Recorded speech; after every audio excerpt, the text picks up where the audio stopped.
Poor Waitress protected an elderly man from Hitmen. 4 guards arrived the next day. The gun was only inches from Rosalie Thorne's chest when she made the choice that would split her life into before and after. It was 9:51 p.m. on a rain-soaked November night in a forgotten corner of Old Harbor District, where the streetlights flickered like tired eyes and the wind carried the smell of wet stone and cheap coffee. Maggie's Corner Cafe was almost empty, the way it always was when the weather turned cruel.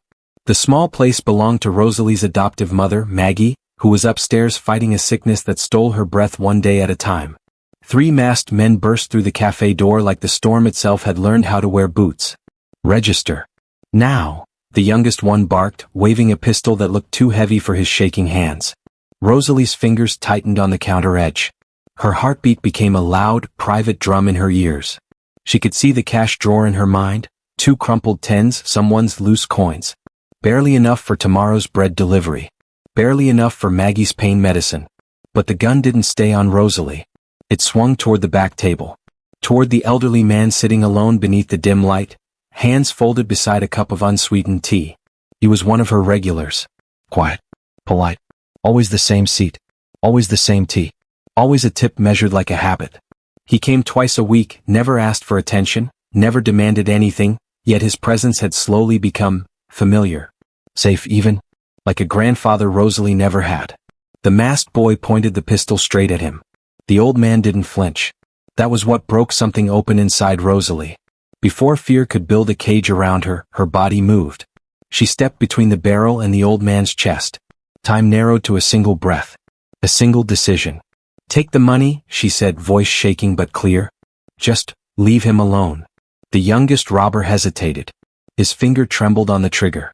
Rosalie could smell cheap cologne and rainwater and panic. She could see his eyes behind the mask, wide, frantic, young enough to be someone's little brother. A siren wailed somewhere nearby, slicing through the storm. The robbers cursed and bolted. The door slammed open and then shut again, the bell above it ringing like a laugh. Rosalie stayed frozen in the center of the cafe, legs trembling so badly she had to grip the nearest table. Behind her, the elderly man stood slowly, without urgency, as if he'd merely finished reading a headline. Rosalie turned, expecting gratitude. Relief. Instead she met his eyes, and felt a chill that had nothing to do with the rain.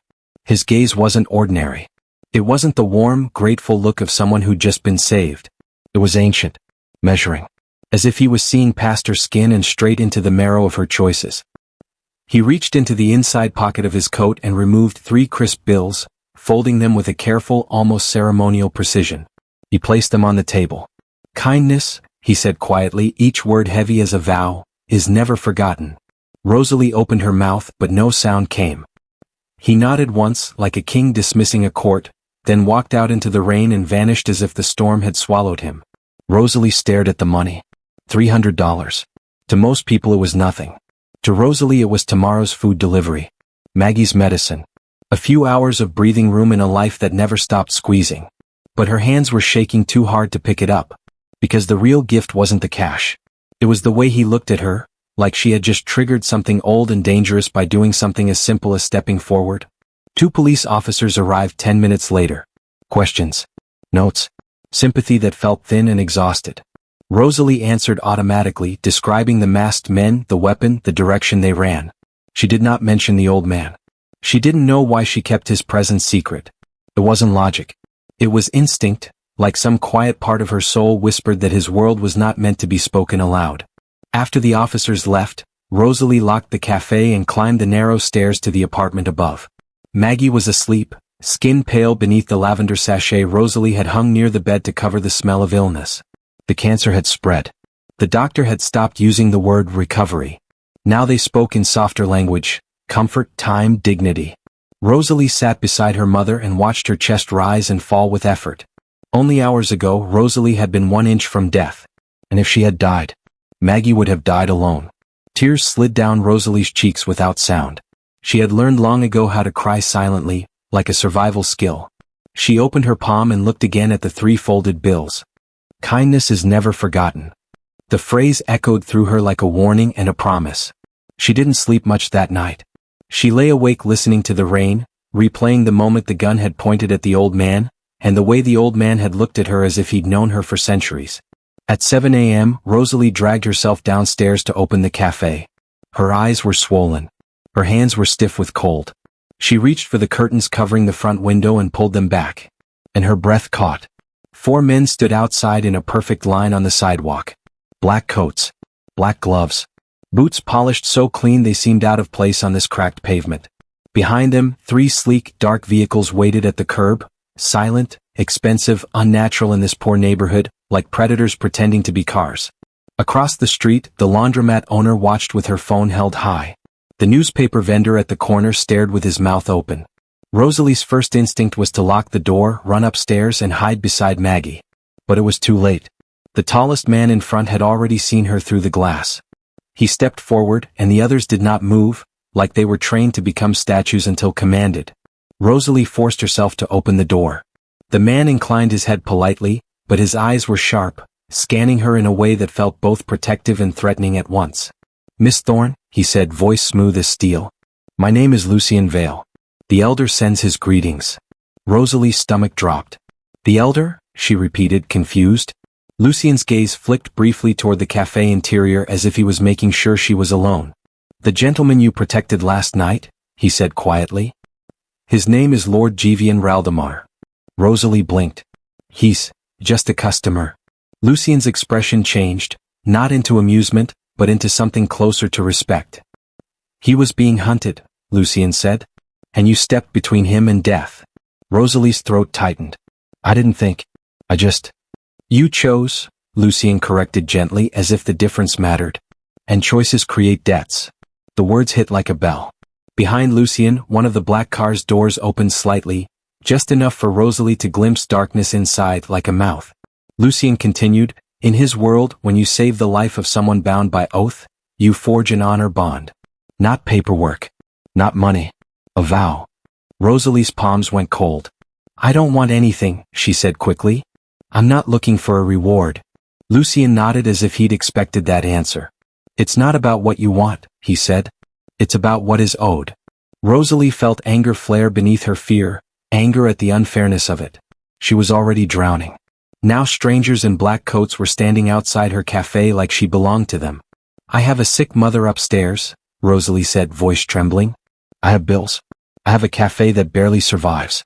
I didn't save him to become part of some secret world." Lucien's eyes softened for half a second. "You're already part of it," he said, almost regretful. "You just don't know what kind of world you stepped into." Rosalie swallowed hard. "So what do you want?" Lucien held her gaze steadily. "Not want," he corrected again. "We are here because the Vampire King is coming." Rosalie froze. "Vampire?" she whispered, half believing she misheard. Lucien's face remained calm, like he'd just said something ordinary. "The king's name is Maxwell Raldemar," he said. "He is the heir to the Crimson Court. And he will be here today to meet the woman who protected his father." Rosalie's mind tried to reject the words. Vampire King. Crimson Court. Her neighborhood didn't have vampire kings. It had unpaid rent, late utility bills, cheap coffee, and Maggie's ragged breathing. But the air felt different. The men standing outside didn't feel like gangsters or security. They felt unnatural. Too still. Too disciplined. Too quiet. And suddenly Rosalie remembered the old man's eyes. Ancient. Measuring. As if he had lived too long to fear a gun. Lucien stepped slightly aside, revealing something on the curb, a small, sealed envelope. Deep red wax stamped with a symbol that looked like a crown made of thorns. "This is for you," he said. "Instructions. And protection." Rosalie didn't touch it. "I don't want protection," she said, voice firming out of stubborn pride. "I want peace." Lucien studied her a long moment. Then he nodded, almost approving. "Peace," he murmured, "is the one thing humans always ask for, and the one thing the court rarely allows." Rosalie stared at him. "So you're saying I have no choice?" Lucien's tone stayed polite, but something sharper appeared behind it. "I'm saying," he replied, "that you stood in front of a bullet for a man who hasn't been merely old for a very long time." Then he leaned closer, lowering his voice. "And the ones who sent the hitmen last night?" he whispered. "They weren't ordinary thieves." Rosalie's skin prickled. "What were they?" Lucien's eyes flicked up to the gray sky as if listening. "They were bait," he said. "And now you are visible." Rosalie's heart slammed. Visible to who? Before she could ask, A low rumble rolled down the street. Smooth, powerful, wrong for this neighborhood. A black car approached. Not a normal car. It moved like it belonged to the night even in daylight. Its windows were dark enough to swallow sunlight. The metal gleamed like a blade. It stopped directly in front of Maggie's corner cafe. The sidewalk seemed to hold its breath. Lucien and the other guards straightened instantly, posture shifting from protectors to subjects. The driver's door opened. And the man who stepped out did not look like any human Rosalie had ever seen. He was tall, taller than Lucien, with shoulders built like a warrior wrapped in tailored elegance. His hair was dark, swept back perfectly, revealing a face sharp enough to cut glass. His skin was pale but not sickly, more like moonlight given form. Then his eyes lifted. And Rosalie forgot how to breathe. They were not gray. They were silver, cold, luminous, inhuman. He looked at her as if he'd been searching for her long before last night. As if her one act of kindness had awakened something he had buried for centuries. The man walked toward the cafe door. Each step felt measured, controlled, predatory. When he stopped in front of her, the air itself seemed to tighten. Rosalie forced herself not to step back.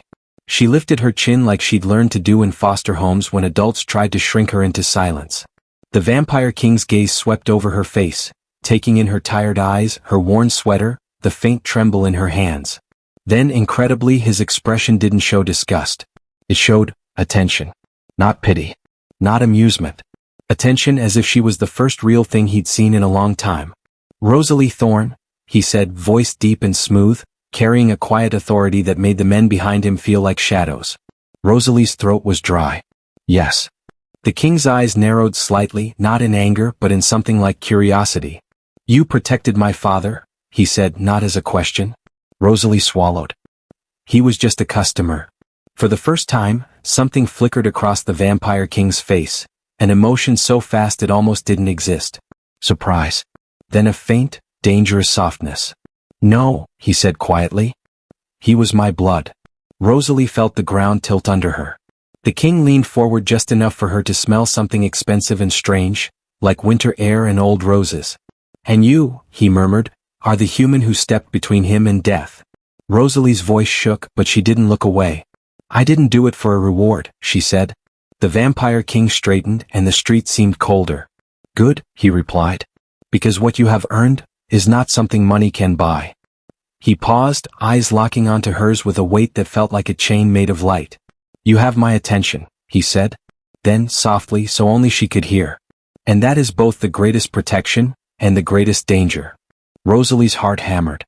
Because in that moment she understood something deep in her bones. She had been poor her whole life. Invisible. Mistreated. Unimportant to the world. But now the most powerful supernatural being in the city was standing in front of her, looking at her like she mattered. And somewhere in the shadows behind him, beyond the guards, beyond the expensive cars, beyond the watching neighbors, something dark was watching too. Something that did not want a human waitress to become visible to a vampire king. The king's gaze drifted upward toward the stairway leading to the apartment above the cafe. "Your mother?" he said quietly as if he already knew. "She is sick." Rosalie stiffened. "How do you?" "I know many things," he answered. "And I pay my debts." Rosalie's voice trembled. "I don't want to owe you anything." The king's expression did not harden. It softened just slightly. "I am not asking you to owe me," he said. "I am telling you the truth." He took a step closer, and Rosalie's skin tingled like the air had turned electric. "My father is dying," he said, the words low and brutal. "And the last request he made was about you." Rosalie's anger and fear tangled together. "About me? I'm nobody." The king's silver eyes held hers like chains. "That," he said, "is what the world has taught you." Then he looked past her into the cafe, into the worn chairs, the cracked vinyl, the chalkboard menu, the tiny life she fought to keep alive. "And that," he added softly, "is what I intend to change." Rosalie's breath caught. Because she felt it, beneath the cold power, beneath the royal control. A loneliness. A hunger. Not for blood. For something he had forgotten how to reach. And the terrifying part? A small, wounded part of Rosalie's heart wanted to reach back. The debt of blood. The moment the Vampire King said he intended to change her life, Rosalie felt two emotions collide inside her chest. Fear. And something far more dangerous, hope. Hope was reckless. Hope was expensive. Hope was the thing she had trained herself not to believe in. Yet here it was, blooming in the presence of a man who did not belong to her world. Maxwell Raldemar watched her as if he could hear every thought racing through her mind. The street behind him had gone silent. Even the wind seemed to wait for his next word. "I don't need my life changed," Rosalie said quickly, gripping the cafe doorframe like an anchor. "I need it to stay simple." Maxwell tilted his head slightly, silver eyes studying her with unsettling calm. "No," he said. "You need it to stay safe." Rosalie shook her head. "Those men last night were robbers. That's all." Lucien shifted behind the king, but Maxwell raised a hand, silencing him. "They were not robbers," Maxwell said quietly. "They were hunters." The word dropped like ice into Rosalie's stomach. "Hunting who?" she asked. "My father," Maxwell answered. "And now, you." The world tilted. Rosalie stepped back instinctively. "Why me? I didn't do anything." "You stepped into a war," he said. "And you made a choice in front of witnesses." Rosalie felt anger flare. "I saved an old man from a gun. That shouldn't make me a target." Maxwell's expression didn't change, but his voice softened. "In the human world, no," he said. "In ours, it makes you a symbol." The word felt heavier than she understood. Rosalie crossed her arms defensively. "Then I refuse to be one." Maxwell almost smiled. "You don't get to refuse reality," he said gently. "Only decide how to survive it." The silence stretched between them until Rosalie's chest hurt. Finally she exhaled. "What do you want from me?" Maxwell answered without hesitation. "Nothing." She blinked. "That's impossible." "I owe you a life," he said. "I will repay that debt. That is all." Rosalie wanted to argue. Wanted to push him away. Wanted to insist she didn't need him. But Maggie was upstairs. And hospital bills didn't care about pride. Rosalie swallowed the words and asked instead, "What happens now?" Maxwell glanced toward the sky as if calculating something invisible. "Now," he said, "you keep living your life. That's it. For today," he replied. He turned to leave, then paused. "Rosalie," he added softly, her name sounding strange and important in his voice. "If anything unusual happens, call me." He handed her a small black card. This one she did not tear. Because deep down, she already knew something unusual had begun the moment she stepped in front of that gun. The first change came 3 days later. Rosalie arrived at the cafe before sunrise as always. She unlocked the door, turned on the lights, and moved automatically through her routine. Coffee brewing, tables wiped, chairs straightened. She checked the mail last. That was when her breath caught. A thick envelope from the hospital. Her hands trembled as she opened it. Balance paid in full. Rosalie stared at the words until they blurred. "No," she whispered. "No, no, no."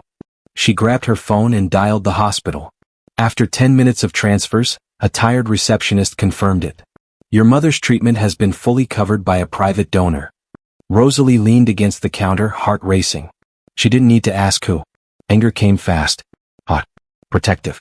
She grabbed her coat and locked the cafe early. 40 minutes later, she stood inside the glass tower of Raldemar Enterprises. Everything about the building screamed power. Marble floors. Silent elevators. People who moved quickly and spoke softly. A receptionist blinked nervously when Rosalie stormed toward the desk. "I need to see Maxwell Raldemar." The receptionist swallowed. "Do you have an appointment?" "Tell him Rosalie Thorne is here." The name worked like magic. Within minutes, an assistant escorted her to the top floor. Rosalie didn't wait to be announced. She pushed the office doors open. Maxwell stood by the window overlooking the city, hands behind his back. He turned slowly as if he had known she was coming. "You paid the hospital," Rosalie said, voice shaking with fury. "Yes. I told you I didn't want help." "I know." "Then why?" "Because your mother would die without it." The words hit like a slap. Rosalie froze. Maxwell stepped closer, his voice softer now. "You saved my father," he said. "This is balance. Nothing more." Rosalie's anger cracked. Tears burned behind her eyes. "I don't want to owe you," she whispered. Maxwell's expression shifted, something fragile breaking through the cold. "You don't." Silence filled the office. Rosalie stared at him. "Why are you doing this?" Maxwell didn't answer immediately. When he finally spoke, his voice was quiet and raw. "Because the night my mother died," he said, "no one came to help." Rosalie's breath caught. He looked away toward the endless skyline. "I was 12, he continued. I waited in a hospital hallway all night. No one sat beside me. No one told me I wasn't alone. He turned back to her, silver eyes no longer cold. You should not have to feel that. Rosalie's heart twisted painfully. The anger drained from her, leaving only something softer. Something far more dangerous. Understanding. From that day forward, Maxwell began appearing at the cafe more often. At first he said it was to check on Maggie's treatment. Then he said he was passing by. Eventually he stopped giving reasons. He would sit at the corner table by the window, reading newspapers he never turned pages of. Watching the street. Watching the door. Watching her. Rosalie pretended not to notice how her heart beat faster whenever the bell above the cafe door rang. One night he ordered coffee. Coffee, he said simply. Rosalie crossed her arms. You forgot a word. Maxwell frowned. What word? Please. He stared at her like she had spoken another language. I pay, he said. That doesn't make you polite. Silence. Then, slowly, Maxwell nodded. Please, he said. Rosalie smiled. It was the first time she'd smiled at him without fear. And something inside Maxwell shifted. Weeks passed. Maggie's health began to improve. The cafe felt warmer. Safer. But danger doesn't disappear quietly. It waits. It watches. And one night it strikes again. Rosalie was closing the cafe when the power went out. The streetlights flickered. The room plunged into darkness. Her heart jumped. Then she heard it. The back door creaking open. A whisper of movement behind her. Rosalie spun around, breath shaking. A figure stepped out of the shadows. Eyes glowing red. Fangs gleaming in the dark. Not Maxwell. Not one of his guards. Something else. Something hungry. You smell like the king, the creature hissed. Rosalie's blood turned to ice. Which means, it whispered, smiling, you matter. The creature lunged. And the cafe door exploded open behind it. Maxwell moved faster than sight. 1 second he was across the room. The next he had the attacker by the throat. The creature shrieked as Maxwell's eyes blazed silver. You dare, the king said, voice like thunder, touch what is under my protection? Rosalie's knees buckled as the creature turned to ash in Maxwell's grip. Silence fell. Maxwell turned to her slowly. His voice softened to a whisper.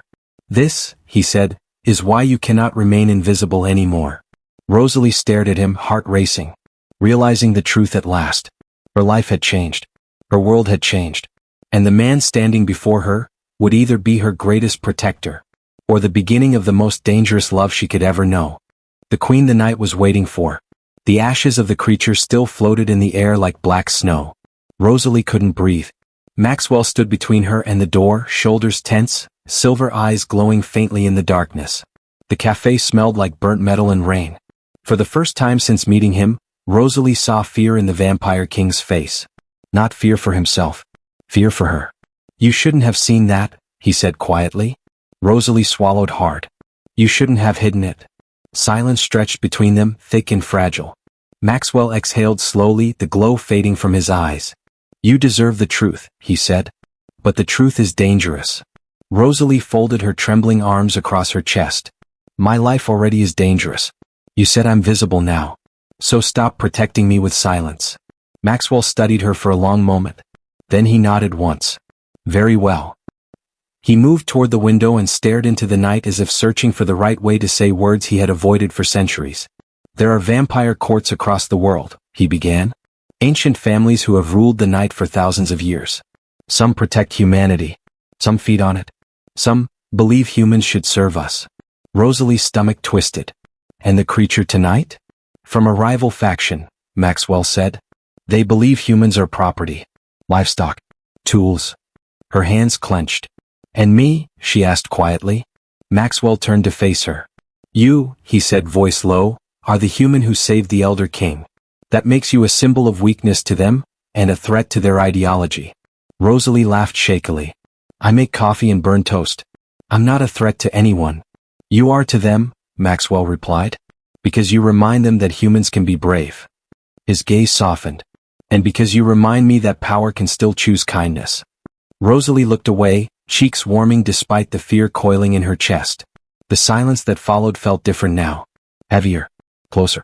Come with me, Maxwell said suddenly. Rosalie blinked. Where? To my world. Her heartbeat stuttered. That sounds like the beginning of a terrible decision. Maxwell almost smiled. It might be. She hesitated only a second. Okay. The Raldemar estate stood far beyond the city, hidden behind iron gates and forests older than memory. Rosalie pressed her forehead against the car window as they drove through the massive entrance. The mansion rose from the darkness like a castle torn from a dream, black stone, towering windows, and lights glowing warm behind glass. It's beautiful, she whispered. It's a prison, Maxwell said quietly. The car stopped. Guards bowed as he stepped out. Rosalie felt every eye on her as she followed him inside. The doors opened to a grand hall lit by chandeliers that sparkled like frozen stars. And at the far end stood the elderly man from the cafe. Lord Givian Raldemar smiled warmly when he saw her. My brave girl, he said. You came. Rosalie felt emotion rise unexpectedly in her chest. How are you feeling? Better now, he replied. You brought sunshine into my son's world. Maxwell groaned softly. Father. Givian chuckled. Oh, relax. I've waited centuries to embarrass you. Rosalie laughed, really laughed, and Maxwell stared at her as if the sound rewired something inside him. Dinner that night felt surreal. Ancient paintings. Silver cutlery. Servants moving like shadows. Yet Givian insisted Rosalie sit beside him, asking about the cafe, Maggie's health, her favorite foods, her childhood. No one had ever asked her so many gentle questions before. Later, when the hall quieted, Givian grew serious. Maxwell, he said softly, walk with me. Rosalie remained behind as the two vampires disappeared into the garden. Moonlight washed the courtyard in silver. Givian spoke first. She is the one. Maxwell stiffened. No. You felt it. It doesn't matter. It matters more than anything, Givian said gently. The prophecy is awakening. Maxwell's jaw tightened. Prophecies are myths. Then why does your heart beat faster when she enters a room? Silence. Givian smiled sadly. The night has waited centuries for a queen who would choose compassion over power. Maxwell's voice turned rough. She's human. That is exactly why she is dangerous, the Elder King whispered. Maxwell closed his eyes. I won't drag her into this war. You won't have a choice. Inside the mansion, Rosalie wandered the halls alone, overwhelmed. She stopped at a massive window overlooking the forest. You feel it too, don't you? The voice behind her was female. Smooth. Cold. Rosalie turned. A stunning woman stood in the doorway, pale, elegant, eyes glowing crimson. I'm Lady Seraphine, she said. And you are the human stealing the king. Rosalie stiffened. I'm not stealing anyone. Seraphine smiled, sharp and amused. You will destroy him. Rosalie's heart pounded. I would never hurt him. All humans hurt us, Seraphine said quietly. They die. The words cut deeper than any threat. Before Rosalie could respond, Maxwell appeared behind Seraphine, voice icy. Leave. Seraphine bowed slightly. Of course, my king. She disappeared into the shadows. Rosalie's chest felt tight. Is she right? She whispered. Maxwell stepped closer. About what? That I'll destroy you. His gaze softened painfully. You already have, he said. Rosalie's breath caught. Maxwell lifted his hand slowly, brushing a strand of hair from her face. You make me want things I cannot have, he murmured. A life outside the night. A future without blood and war. Rosalie's voice trembled. Maybe you can have both. Maxwell shook his head. You don't understand the danger. Then explain it. He hesitated, torn between fear and longing. Finally he whispered the truth he had hidden even from himself. There is a prophecy, he said, about a human queen who will change the vampire world forever. Rosalie's pulse roared in her ears. And you think that's me? Maxwell didn't answer. He didn't need to. The way he looked at her said everything. Rosalie felt the world shift beneath her feet. I'm just a waitress, she whispered. Maxwell's hand gently cupped her cheek. You are the bravest person I've ever met. The distance between them vanished. Slowly. Carefully. Like the world holding its breath. This time he didn't stop. Their lips met in a kiss that felt like destiny cracking open. Warm and cold. Human and immortal. Fear and hope colliding. For a moment the war didn't exist. The prophecy didn't exist. Only them. Only the impossible connection neither of them could escape. When they pulled apart, Maxwell rested his forehead against hers. The night will never let you go now, he whispered. Rosalie smiled softly, heart racing. Then I guess I'll have to learn how to rule it. In the shadows beyond the window, red eyes watched. The war had begun. The queen of dawn and night. The night after the kiss felt different. Not quieter. Not safer. Just inevitable. Rosalie stood on the balcony of the Raldemar estate, staring at the forest stretching endlessly into darkness. Somewhere out there, enemies were already moving. She could feel it the way you feel thunder long before lightning appears. Behind her, Maxwell watched in silence. "You should be afraid," he said. Rosalie didn't turn. "I am." "Then why are you still here?" She finally faced him. "Because leaving won't stop this." Maxwell studied her, the moonlight catching in his silver eyes. "You understand faster than anyone ever has." Rosalie smiled faintly. "I had a rough childhood. Survival teaches you to adapt." He walked toward her slowly. "I never wanted this life for you." "You didn't choose it either," she replied gently. The words hit him harder than any weapon ever had. The attack came at dawn. It always comes at dawn. That was the first lesson Rosalie learned about vampire war. The alarms screamed through the mansion as crimson light spilled across the horizon. Guards flooded the halls. Shadows moved like storms. Lucien burst into the room. "They're here." Maxwell's entire body changed. The softness vanished. The king remained. "Protect Rosalie," he ordered. "No," Rosalie said immediately. Maxwell turned sharply. "This isn't a discussion." "Yes, it is," she replied, stepping closer. "This is my war too now." Lucien hesitated, watching the exchange like history unfolding. Maxwell's voice dropped. "You could die." Rosalie swallowed. "So could you." Silence filled the room. Then Jivian's voice echoed from the doorway. "She stays." Maxwell spun. "Father." "She stays," the elder king repeated. "The prophecy has already begun." Maxwell closed his eyes briefly, pain flashing across his face. Then he nodded once. "Stay behind me," he said to Rosalie. She smiled softly. "Always."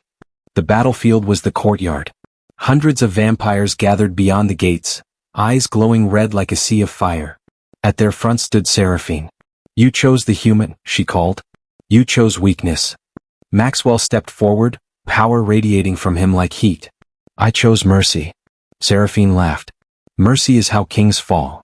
Rosalie stepped beside him. "And cruelty is how monsters lose." Every vampire turned toward her. Whispers rippled through the army. The human queen. The prophecy. Seraphine's eyes narrowed.